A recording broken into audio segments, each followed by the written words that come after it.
салом бинандаи азиз, ахбори озодӣ аст бо охирин таҳаввулоти Тоҷикистон ва ҷаҳон меҳмони шумо. Ман Зарангези Наврӯзшоҳ ва имрӯз 31 октябр аст. Нигоҳе ба чанд гузориши барнома. Мобилизатсия ва ё сафарбарӣ ба ҷанги Украина поён ёфт. Маъракае ки боиси ҷалби садҳо нафар ба ҷанг ва фирори ҳазорҳо кас аз Русия шуд, хотима ёфт. сафарбарии шаҳрвандон ба артишро имрӯз ба поён расондем. фиристодани даъватнома тамом шуд. фармони шумо барои ҷалби 300 000 нафар иҷро шуд. бо вуҷуди фишорҳо тазоҳурот дар Эрон идома дорад. Коршиносон ҳадс мезананд ки Русия барои саркӯбсозии тазоҳургарон ба Эрон кӯмак ва ҳамкорӣ мекунад. домод тоҷик ва арӯс қазоқ издивоҷи ҷуфте ки маҷбур шуданд қолабшиканӣ ва барои расидан ба висоли ҳам фирор кунанд.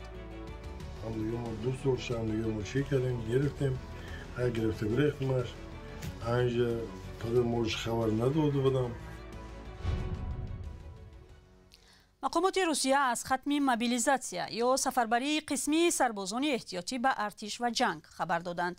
эълони мобилизатсия боиси фирори даҳҳо ҳазор нафар аз Русия шуд. дар ин миён шумори муҳоҷирон аз кишварҳои Осиёи марказӣ ҳам кам нест, ки дар Русия кору зиндагӣ мекарданд. дар бораи эълони поён ёфтани сафарбарӣ ва таҳаввулот дар ҷанги Украина ҳамкорам Тоҳири Сафар гузориш медиҳад. русия рӯзи ҷумъа эълон кард ки даъвати сарбозони эҳтиётӣ ба артиш барои ҷанг дар Украина ба поён расид. дар муддати камтар аз 2 моҳ 100 000 нафарро ба артиш ҷалб карданд ва 3 онҳоро ҳам ба ҷанг фиристоданд. сафарбарӣ баҳсбарангез ва нахустин пас аз ҷанги ҷаҳонии дуввум сабаби фирори 10 000 мардону ҷавонони рус аз кишвар шуд ва норозигиву эътирози мардумро барангехт. раиси ҷумҳур Владимир Путин фармони сафарбариро моҳи сентябр ва баъди шикастҳои пайдарҳами нерӯҳои кишвараш имзо кард. Сергей Шойгу, вазири дифои Русия, дар бораи хотимаи сафарбарӣ ба Владимир Путин гузориш дод. сафарбарии шаҳрвандон ба артишро имрӯз ба поён расондем. фиристодани даъватнома тамом шуд. фармони шумо барои ҷалби 300 000 нафар иҷро шуд.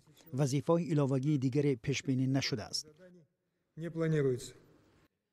раиси ҷумҳури Украина Владимир Зеленский гуфт шубҳа дорад ки сафарбарӣ ба ҷанг поён ёфтааст.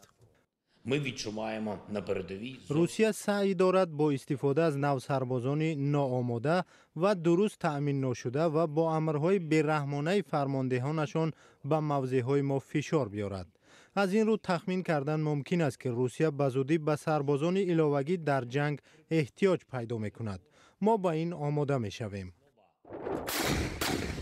дар ҷабҳа нерӯҳои украинӣ пешравӣ мекунанд. онҳо аз ҷумла ба самти Херсон, яке аз шаҳрҳои бузург дар ҷануби Украина ҳаракат доранд, ки Русия моҳи феврал онро ишғол кард. аммо ҳаракати нерӯҳо дар чанд рӯзи гузашта ба гуфтаи мақомоти украинӣ бинобар ҳавои бад ва маконҳои душворгузар суст шудааст. рӯзи ҷумъа байни нерӯҳои украинӣ ва Русия дар шимоли Херсон набарди сахте сурат гирифт. як сарбозе ки худашро Вадим маърифӣ кард мегӯяд: проводяться постійні обстріли щоденні. тирборон ҳар рӯз пайваста ва шабу рӯз идома дорад. бо тӯбхона ва ҳатто бомбаҳои хушаӣ ҳар рӯз идома дорад. ҳамлаҳои Русия ба Украина ҳафтаҳои гузашта бо мушакҳову паҳбодҳои сохти Эрон ва ба иншооти ғайринизомӣ зиёдтар шуд. миллионҳо нафар бенерӯи барқ монданд. ба гуфтаи Киев, ҳадафи ҳамлаҳои Русия дар сармо нигоҳ доштани украиниҳо дар фасли зимистон ва ҷинояти ҷангӣ аст. Москав ҷанг дар Украинаро амалиёти махсуси низомӣ меномад ва гуфтааст, ки зарбаҳои ахир ҷавоб ба ҳамлаҳои Украина аз ҷумла таркиш дар пули иртиботӣ бо Крим аст. аз тарафи дигар Амрико эълон кард бо арзиши $275 миллион дигар ба Украина аслиҳа ва таҷҳизоту абзори низомӣ мефиристад. бо ин кӯмак ҳаҷми ёриҳои Амрико ба Украина ба бештар аз $18 миллиард و 500 миллион расидааст. барномаро пай мегирем. воқеан пас аз фармони сафарбарии сарбозони иловагӣ ба артиши Русия ва ҷанги Украина, эълон дар бораи ҷавонони гумшудаи тоҷик дар ин кишвар афзудааст. фақат дар моҳи октябри имсол тақрибан 10 нафар аз бедарак шудани фарзанд ва ё бародарашон ба радиои Озодӣ хабар доданд. онҳо аз 20 то 30 сола ҳастанд. хешовандони ҷавонони бедаракшуда тахмин мекунанд ки онҳоро ба артиши Русия ва ё ба ҷанг дар Украина бурдаанд. ҳамкорам Мумин Аҳмадӣ ин мавзӯъро пайгирӣ кардааст. Мумин, дар гузашта низ хабари нопадид шудани ҷавонони муҳоҷир зиёд буд. чаро маҳз имрӯз ин мавзӯъ бештар нигаронӣ ба бор овардааст? سلام بینندگان عزیز. بله زرانگیز، این موضوع پس از آن داغ شد که خبری کشته شدن احسان امینزاده یک مهاجر تاجیک بعد 5 روز ناپدید شدن در تمرینگاه بلگراد رسانه‌ای شد. تلفن اکرم جان شاه اسمتوی 24 ساله از ناحیه رودکی روز 10 اکتبر همان روزی که احسان امینزاده ناپدید شده بود با پیوندانش دست نورست گشت. نزدیکانش گفتند که او 3 سال باز در انبار سبزوات کار میکرد و روز 10 اکتبر از مدیرش برای تعمیر تلفن 2 ساعت جواب پرسید و بیدرک شد. نفر دیگر صدام صدیروف 20 ساله از دوشنبه روز 5 اکتبر از محله میری شهر مسکو گم شده است و تا این دم با نزدیکانش در تماس نیست. به قول پیوندانش اون روز گفته است که پیش دوستانش می رود. مقامات روسیه در باره ناپدید شدن جوانان تاجیک شرح ندادند. در سفارت تاجیکستان در روسیه گفتند که در باره ناپدید شدن شهروندان مراجعت گرفتند. حالا معلوم نیست که این جوانان در کجا هستند. شاید بیمارند و یا شاید حادثه تماما دیگری با آنها اتفاق افتاده است که با پیوندانشون تماس گرفتن نمیتوانند. اما جنگ اوکراین و ترس جلب به این جنگ بیشتر مردم را از جمله مهاجران را نگران کرده است. پیشتر اگر پس از 1 یا 2 هفته جستجو اعلان ناپدید شدن میدادند، حالا زود عکس‌های جوانان گم شده را در شبکه‌های اجتماعی نشر میکنند.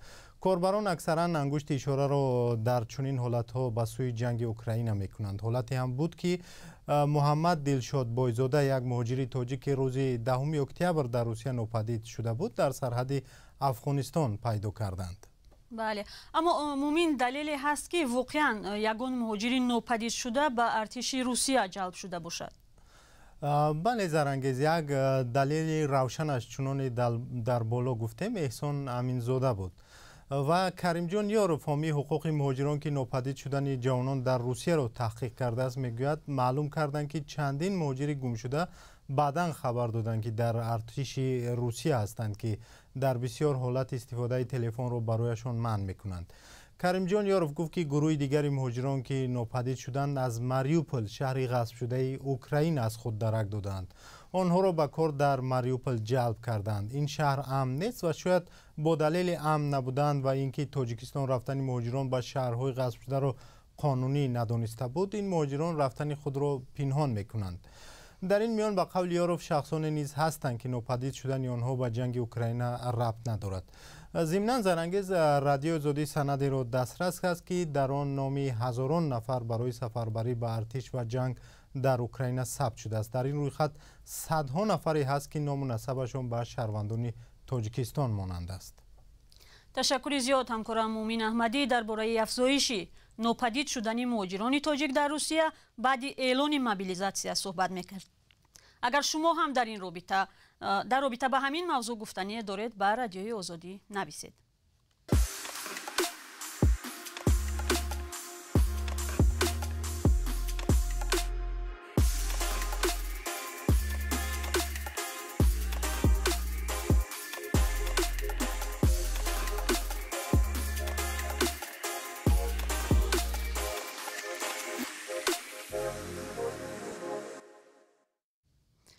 برنامه رو با گزارش‌های دیگر ادامه می‌دهیم. قصر سفید اعلام کرد که مأموریت بایدن از مردم ایران و حق آنها برای برگزاری اعتراض‌های آسایشته حمایت می‌کند. حکومت آمریکا همچنین از احتمال همکاری ایران با روسیه برای سرکوب‌سازی تظاهرگران خبر می‌دهد. اما کارشناسان درباره روابط نزدیک ایران و روسیه، دو کشوری که در عرصه جهانی در انزوای بیشتر قرار می‌گیرند، چی می‌گویند؟ گزارش صدای آمریکا را در رابطه با این موضوع کیومرسیاتو پیشنهاد می‌کند. صدها نفر در ایران در 40مین روز مرگ مهسا امینی در سر قبر او جمع آمدند. امینی 22 ساله را ماه سپتامبر امسال به اتهام نادرست پوشیدن حجاب دستگیر کردند و بعد 3 روز جسدش را به خویشاوندانش دادند. مرگ او تظاهرات عظیم ضد حکومت را در ایران برانگیخت. اعتراضات در خارج از جمله در آلمان صورت گرفت. مسئولان کاخ سفید میگویند که احتمال در سرکوب تظاهرگران روسیه به ایران مدد میکند. ما از آن در تشویشیم که مسکو میتواند با استفاده از تجربه خود در سرکوب اعتراضگران شیوه‌های مؤثر اداره مردم ناراضی را به ایران مشورت دهد. به باور برخی از کارشناسان روسیه میتواند در مورد شیوه های راه ندادن به گسترش اعتراض ها به ایران یاری رساند. نظام ایران 10 ساله هاست تجربه پراکنده و سرکوب اعتراض ها را دارد. آنها به کمک روسیه ضرورت ندارند، اما چیزهای دیگری است که روسیه می تواند با پیشنهاد آن به نظام ایران کمک رساند. مثلا در مورد محدود کردن دسترسی مردم به اینترنت و فناوری های دیگر. کارشناس به آن تاکید میکند که پرزیدنت روسیه ولادیمیر پوتین با رهبر عالی ایران آشنایی دیرینه دارند. ولادیمیر پوتین علی خامنه‌ای رهبر عالی ایران را 22 سال باز میشناسد. آنها همکاری دارند. خامنه‌ای شاید بر رهبر خارجی به اندازه پوتین اعتماد ندارد. خامنه‌ای باور دارد که بقای ایران به کمک و حمایت روسیه وابسته است.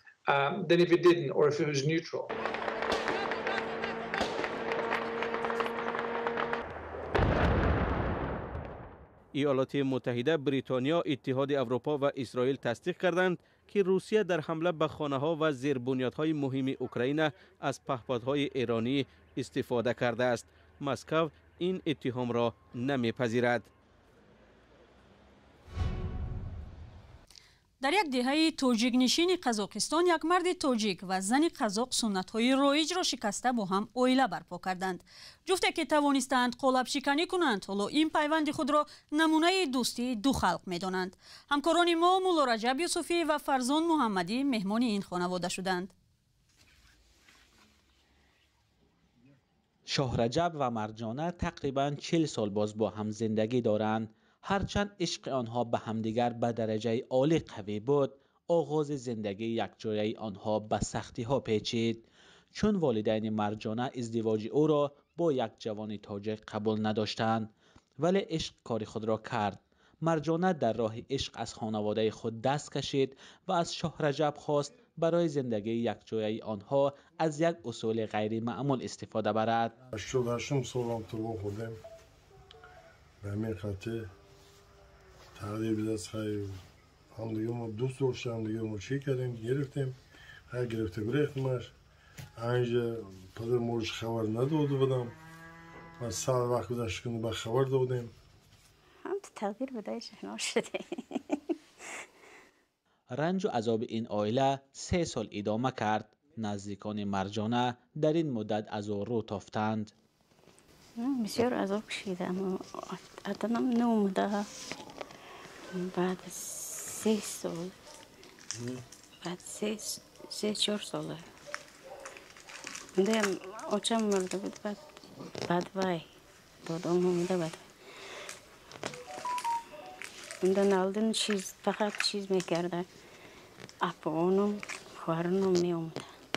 اپا خبر میومد. خبر میومد. دادم آچم نمیومد.